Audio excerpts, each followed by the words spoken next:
ವಿದ್ಯುತ್ ಖಾಸಗೀಕರಣಗೊಳಿಸುವುದನ್ನು ಖಂಡಿಸಿ ಕರ್ನಾಟಕ ರಾಜ್ಯ ರೈತ ಸಂಘ ಹಾಗೂ ಹಸಿರು ಸೇನೆ ವಾಸುದೇವ ಮೇಟಿ ಬಣದ ವತಿಯಿಂದ ದಾವಣಗೆರೆ ಜಿಲ್ಲೆಯ ಜಗಳೂರು ಪಟ್ಟಣದಲ್ಲಿ ಪ್ರತಿಭಟನೆ ನಡೆಸಿದರು.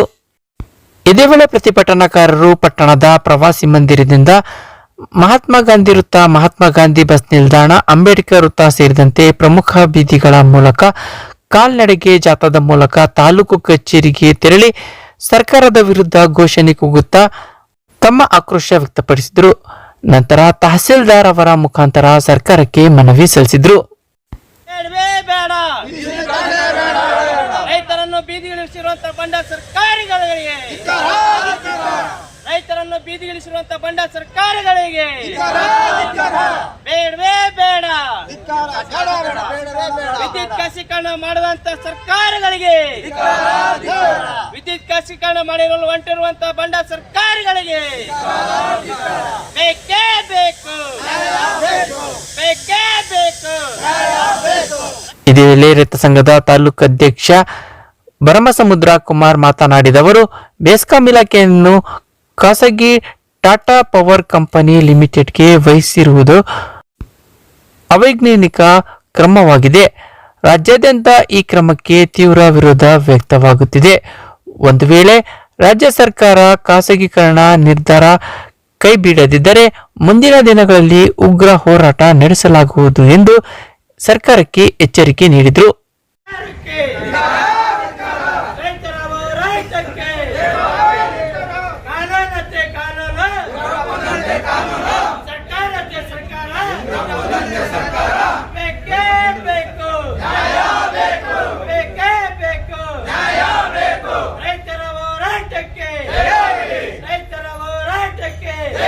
ಕಿಂಚಿತ್ತಿಲ್ಲಂದ್ರೆ ನೀವು ಯಾಕೆ ಆಳ್ಬೇಕು ಸ್ವಾಮಿ? ನಮ್ಮನ್ನ ನಾವೇನು ಅವ್ರನ್ನೇನು ದುಡ್ಡು ಕೇಳ್ತೀವಿ ಸ್ವಾಮಿ?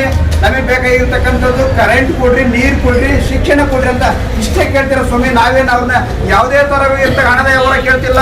ನಮಗೆ ಉಣ್ಣಕ್ಕೆ ಆಹಾರ ಭದ್ರತೆ ಹೆಂಗಿದೆಯೋ ಅದೇ ತರನ ಕರೆಂಟಿನ ಒಂದು ಭದ್ರತೆ ರೈತರಿಗೆ. ಕರೆಂಟ್ ಇಲ್ಲ ಅಂದ್ರೆ ಅವ್ರು ಯಾವ ತರ ಬದುಕ್ತಾನೆ ರೈತ? ಕೇವಲ ಈ ಸಂದರ್ಭದಲ್ಲಿ ಪ್ರಗತಿಪರ ಹೋರಾಟಗಾರರಾದ ವಕೀಲ ಆರ್ ರೋಬ್ಲೇಶ್, ಸತ್ಯಮೂರ್ತಿ, ರೈತ ಸಂಘದ ಪದಾಧಿಕಾರಿಗಳಾದ ಪಾಲನಾಯಕ್, ಸಕ್ರೇಶ್, ಮರೇನಹಳ್ಳಿ ಓಬ್ಳೇಶ್, ಚನ್ನಬಸಪ್ಪ, ಪಿಎಂ ಮಹಾಂತೇಶ್, ತಿಪ್ಪೇಸ್ವಾಮಿ, ಮಧು, ಸತ್ಯಮೂರ್ತಿ, ವೀರೇಶ್, ಹನುಮಂತಪ್ಪ, ಮಾರುತಿ, ಕುಬೇರಪ್ಪ, ಲೋಕೇಶ್, ಮಹಾಂತೇಶ್, ಏಕಾಂತಪ್ಪ, ಚಂದ್ರಪ್ಪ, ಚನ್ನಪ್ಪ, ಶಾಮಣ್ಣ, ತಿಪ್ಪೇಸ್ವಾಮಿ, ಗುಂಡಪ್ಪ, ಈರಜ್ಜ, ಬೋರಪ್ಪ, ಶಿವಣ್ಣ ಸೇರಿದಂತೆ ಮತ್ತಿತರರಿದ್ದರು.